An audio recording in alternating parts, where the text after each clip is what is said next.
And here we are with another competitor that just got through competing. And will you tell me your name and where you're from? I'm Laura Pikop from Tri-State, Wyoming. All the way from Wyoming. And what part of Wyoming? It's in the middle of the state. Oh, okay. So that shortens the drive a little bit. Yeah, I'm originally from Minnesota, so that's even farther. Oh, wow. Well, how did you get involved in this sport? I saw it in a magazine and decided that I should try it. Guns and horses, so. So, were there people in your area that were involved? Yeah, the closest club was about 2.5 hours from me. So I looked it up and I showed up at a practice, and it's a very helpful group of people wherever you go in the whole United States. That's what a lot of the people have been saying. Yeah. How long have you been coming to Amarillo? Well, I started shooting in 2009. I think 2011 was maybe my first trip to Amarillo. I see. Yeah.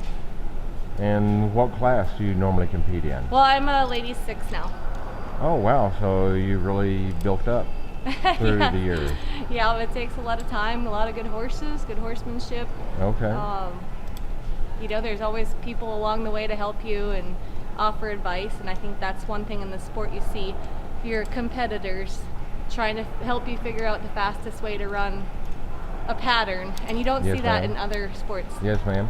And I understand there's a huge number of patterns that you're likely to face when you're out riding. Yes, there's 80 patterns, so I really don't think you can actually pattern your horse like you can in barrel racing and other events. Well, when you are practicing or training your horse or whatever, do you set those patterns up and practice them? Yeah, we practice different patterns and trying to figure out the most efficient way to run it. But of course, wherever you go, it might get set up just a little different. So you have to be aware of that and make choices when you're at an event, what's best for you and your horse. Well, I've been coming to visit off and on throughout the week. And it seems like the first 2 days there's an awful lot of practice going on. Do they let you know what type of patterns are going to be in these events, so you have a chance to practice? No, it's usually the morning of the event that they draw the pattern, just to avoid that practicing. So I guess the first 2 days that you were here was probably the first 2 days of the event. So yeah, we combine the times over 5 stages here. I see. So do you get to run those same patterns repeatedly throughout the competition so you get used to it? Every stage, they call it the stage is a pattern, so every stage is a different pattern out of the 80 pattern choices we have. I see. And there was like 4 or 5 different stages this week. We have five stages total for the main match. Okay. And I noticed, and this may be specific to the American Quarter Horse sponsored competitions yesterday afternoon, that men and women were actually competing in the same round. But in the rounds before that, the men and women were not competing against one another. Well, it just depends. Like for overall, you're competing for the overall of the event, and that would be against men and women. And then you're competing gender split in your classes. And then the AQHA, they have the open class you would have seen, and that would be all genders. I see. Is it more intimidating to be in those open classes? You know, I don't know about intimidating. You know, we're always trying to be our best and be better than we were yesterday. And I think there's not so much intimidation in the sport just because of how helpful everyone is and supportive they are. Right. And then too, especially, I did seem to notice that the women seem to turn in better times than the men do. Yeah, often. Yep, that you see that often. All right, well, do you depend on speed or accuracy in order to... It's a combination, you know, and you see, like, the sport has evolved so much over the last few years even that you have to be going as fast as you can and be accurate, and there's just no room for error. I think in the past, you know, when I started, if you could shoot clean, you had a good chance of winning your class, and it's just evolved so much that the bar is getting pushed every day. I see. So the competition keeps getting harder and harder each year then. Yeah, and tougher horses. And it's hard to find those upper level horses. I see. Well, interesting. Now, when you first got started, was it because you were already involved in shooting competitions or like shooting, or was it more of the equestrian sport? Well, I like that to you were hunt, involved in? and so I like that, and I've always loved horses, but I've always shown Western pleasure. And never did anything with speed event.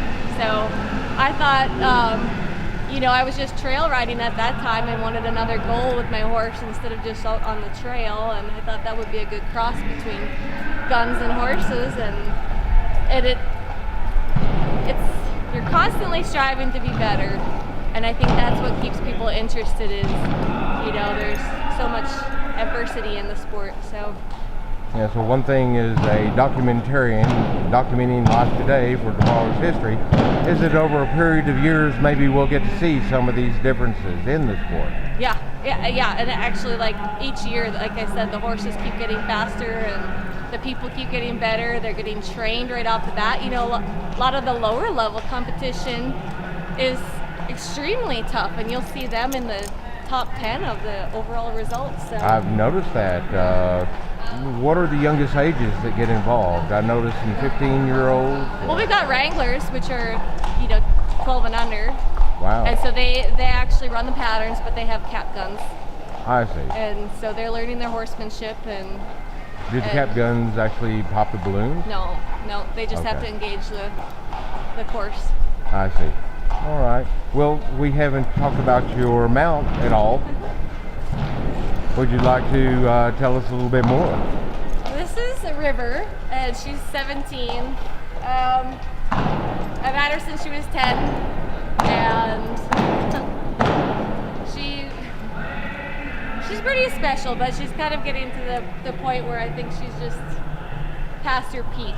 So yeah, starting to have a little bit of arthritis. Oh yeah, she's definitely cartilage problems. Yes, got some health issues. Right. And she's been running good for me. I have another horse at home that I bought this spring that we were doing good, and she broke a splint bone, and so I pulled her back out of pasture, and she's been running good for me all summer, but just wasn't very good here. So.